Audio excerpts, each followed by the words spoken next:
정작 나이를 가장 솔직하게 드러내는 부위가 따로 있다는 사실 알고 계셨나요?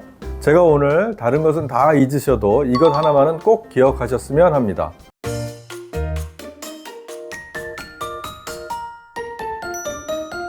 세상의 모든 주름이 쫙 펴지는 그날까지 여러분의 주름 마스터 연세다인 성형외과 김균태 원장입니다. 우리가 보통 누군가의 나이를 가늠할 때 어디를 가장 먼저 보게 될까요? 아마 대부분은 눈가의 주름이나 처진 볼살 또는 목주름을 먼저 떠올리실 겁니다. 하지만 정작 나이를 가장 솔직하게 드러내는 부위가 따로 있다는 사실 알고 계셨나요?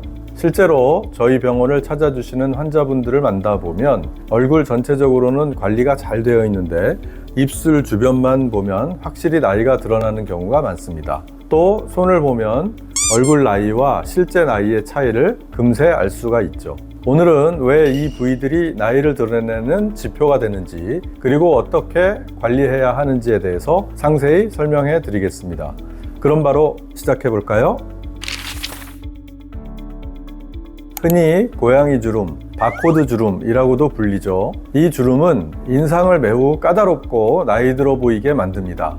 그렇다면 왜 입술 주변에 이런 주름들이 생기는 걸까요? 첫 번째 이유는 우리 얼굴 근육의 구조 때문입니다.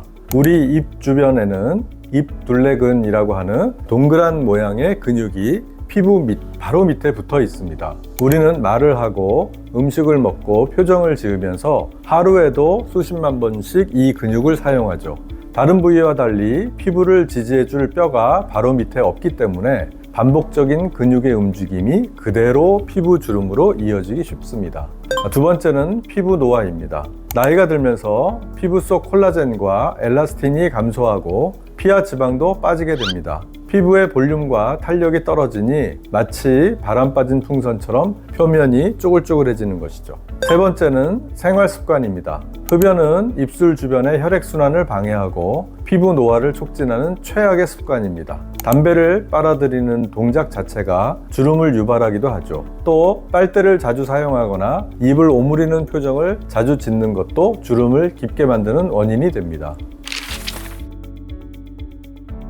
그렇다면 이 까다로운 입술 주름을 어떻게 해결해야 할까요? 해법 역시 단계적으로 접근해야 합니다. 1단계는 예방과 홈케어입니다. 가장 기본은 보습과 자외선 차단입니다. 얼굴에 선크림을 바를 때 입술과 입 주변까지 꼼꼼하게 발라주시고 립밤을 수시로 발라서 건조하지 않게 유지해주세요. 빨대 사용이나 흡연처럼 주름을 유발하는 습관을 의식적으로 줄이는 노력도 중요합니다. 2단계는 전문적인 시술. 이미 생겨버린 주름은 홈케어만으로는 한계가 있습니다. 이때는 의학적인 도움을 받는 것이 효과적입니다. 얕은 잔주름의 경우에는 피부 재생을 유도하는 리쥬란 같은 스킨 부스터나 미세침 치료, MTS, 프락셀 레이저 등을 통해서 피부 자체의 탄력을 높여주는 것이 좋습니다. 깊게 패인 주름의 경우 아주 소량의 필러를 사용하여 주름골을 직접 채워주거나 입둘레근의 힘을 살짝 완화시키는 보톡스 시술을 병행하면 효과적입니다. 최근에는 얇은 모노실을 촘촘하게 넣어서 콜라겐 생성을 유도하는 방법도 많이 사용됩니다.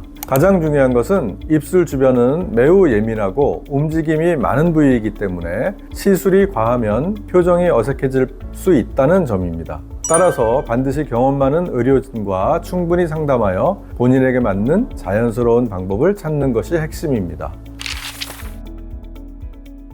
아무리 얼굴이 팽팽해도 주름지고 혈관이 튀어나온 손을 보면 나이를 짐작할 수 있다는 말이 있죠. 손은 얼굴만큼이나 어쩌면 얼굴보다 더 정직하게 세월을 보여주는 부위입니다. 손등은 왜 이렇게 빨리 늙는 걸까요? 가장 큰 원인은 자외선과 방치입니다. 손은 1년 365일 옷으로 가려지지 않고 외부에 노출되는 부위죠. 특히 운전할 때, 야외 활동을 할 때 자외선에 무방비로 노출이 되죠. 하지만 얼굴만큼 선크림을 꼼꼼히 바르는 분은 거의 없습니다. 자외선은 피부 속 콜라겐을 파괴하는 가장 강력한 적입니다. 두 번째 원인은 얼굴보다 얇고 건조한 피부의 특성입니다. 손등 피부는 피지선이 적어서 매우 건조하고 피부 두께 자체가 얇습니다. 게다가 하루에도 몇 번씩 손을 씻고 알코올 소독제를 사용하며 피부 보호막을 계속해서 걷어내고 있죠. 이러한 이유로 손등의 피하 지방과 콜라겐이 급격히 줄어들면 피부는 탄력을 잃고 얇아져서 아래에 있는 혈관과 힘줄이 도드라져 보이게 되는 것입니다. 제가 오늘 다른 것은 다 잊으셔도 이것 하나만은 꼭 기억하셨으면 합니다. 얼굴에 선크림 바를 때 손등에도 반드시 바르십시오. 이것이 최고의 손등 엔티에이징입니다. 설거지나 청소를 할 때 꼭 고무장갑 같은 것을 착용해서 보호하는 습관을 들이는 것이 좋습니다. 이미 노화가 진행된 손등은 볼륨을 채워주고 피부 결을 개선하는 시술이 필요합니다. 가장 효과적인 방법은 필러를 이용해 꺼진 부위를 채워주는 것입니다. 얇아진 피부 아래에 쿠션 역할을 하는 층을 만들어줘서 튀어나온 혈관과 힘줄을 가리고 손등 전체를 도톰하고 매끈하게 만들어줍니다. 손등 역시 혈관과 신경이 많아서 시술이 까다로운 부위입니다. 따라서 반드시 해당 부위에 대한 해부학적 이해가 깊고 시술 경험이 풍부한 의료진에게서 받으셔야 안전하고 만족스러운 결과를 얻을 수 있습니다. 오늘은 우리가 흔히 간과하기 쉬운 노화의 증거, 입술 주변 주름과 손등 주름에 대해서 알아봤습니다. 진정한 아름다움과 젊음은 어느 한 부위가 완벽한 것이 아니라 전체적인 인상과 분위기가 조화로울 때 완성됩니다. 오늘부터 당장 핸드크림과 선크림을 손등에 바르는 습관부터 시작해 보시는 것은 어떨까요? 더 궁금하신 점은 댓글로 남겨주시고 전문적인 진단과 상담이 필요하시면 언제든지 저희 연세다인 성형외과를 찾아주시기를 바랍니다. 오늘 영상이 유익하셨다면 구독과 좋아요도 부탁드리겠습니다. 시청해주셔서 감사합니다. 평생에 단 한 번뿐인 순간 여러분의 아름다움을 완성할 특별한 선물을 준비했습니다. 연세다인 성형외과 넥앤숄더 웨딩 프로그램. 가장 소중한 순간, 그날의 여러분은 어떤 모습이시길 원하나요? 연세다인 성형외과가 준비한 넥앤숄더 웨딩 프로그램으로 여러분의 아름다운 순간을 더 빛나게 하세요. 관심 있으신 분들은 지금 저희 병원 홈페이지에서 자세한 내용을 확인하실 수 있습니다.